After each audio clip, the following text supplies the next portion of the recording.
I'm Maria Pecora from Rapid City News, and this is your nightly news.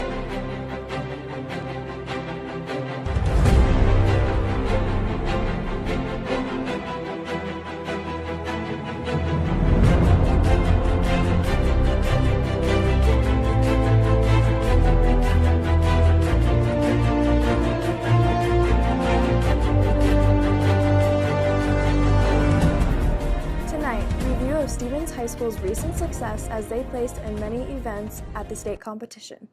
Then, on to the season highlights from the Stevens track season. Later, the story on how bicycles are being taken from homes on your evening news.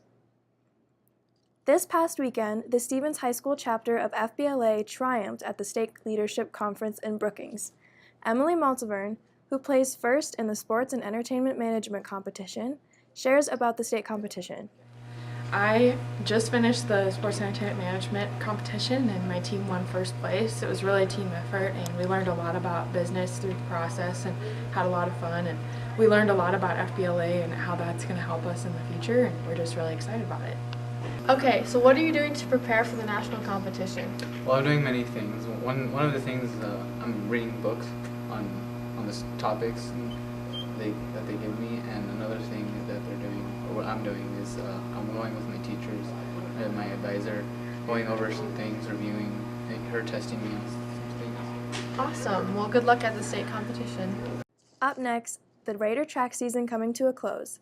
This spring, as temperatures broke records, so did the track team. Star Luisa Arrieta had an amazing season, jumping in both high and triple jump. Hi, I'm here with Sydney Worsley, who sprints for the Raiders track team. Sydney, tell us a little bit about track and why you love it. So when I first started off doing track about 7 years ago, I was really big into like team sports before then, and so I was kind of a little bit nervous getting into those individual sports, because if you've ever been to a track meet, you kind of watch like individual people, and you can tell when an individual is making a mistake, and that really was making me nervous. So when I first started off doing track, that was something that was always in the back of my mind. But once I started it, I realized that track, even though you may think of it as an individual sport, it's more of a team sport because you're competing as a school or as a group. And I know sometimes you can make mistakes yourself, but when you put it in the big picture, that's really not the biggest concern. You just need to do well for yourself and for your team. Amazing. So tell me a little bit about this track season and how it's gone and how you think state will go for you guys. Okay, so this season started off a little bit rocky. We didn't have a lot of good communication with our coach and with our managers, but as we got to know each other, and as we pushed each other and challenged each other and really did the best that we could and were the best people we could be, our communication got better. We were more, we were just happier, and when you're happier, you can get so much more done, and you can really be the best. I guess you can be the best people and the best track runners.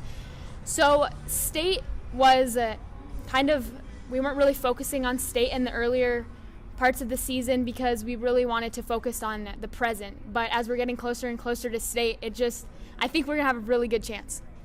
Awesome. So what are you most nervous about in this upcoming meet? So I actually am from Sioux Falls, and they're going to be participating in this next track meet, and that's where I first started running track. And so seeing some of those old friends and some of those old competitors, I think it'll bring up a lot of emotion. So that's one thing that kind of has me nervous, but it'll be fun to be around people that I know so I can show them how much better I've gotten, I guess. Well, best of luck to you. Thank you for sitting down with us today. Yeah, no problem. And best of luck to all the Raiders as they run track at the state meet in 2 weeks. Thank you. Noticeably, Elizabeth Schaefer set a personal and state record in the 200-meter hurdle twice in one season with only room to grow. The Raider track and field team have been hard at work preparing for the upcoming state meet in 2 weeks. Projections show a Raider sweep in almost all events, hopefully guaranteeing an all-around first place with many individuals on top of the podium. Recently, several reports have come in about missing bikes in the Black Hills area. At 3 a.m. Tuesday morning, Rapid City Police Department got a call of distress that led to the garage of Deb Reynolds' home. Upon further investigation, it was discovered that only her and her husband's bikes were stolen. Later in the week, 2 girls chained their bikes in the downtown area only to come back and find them hijacked. The police believe these incidents are linked, but no suspects have been identified.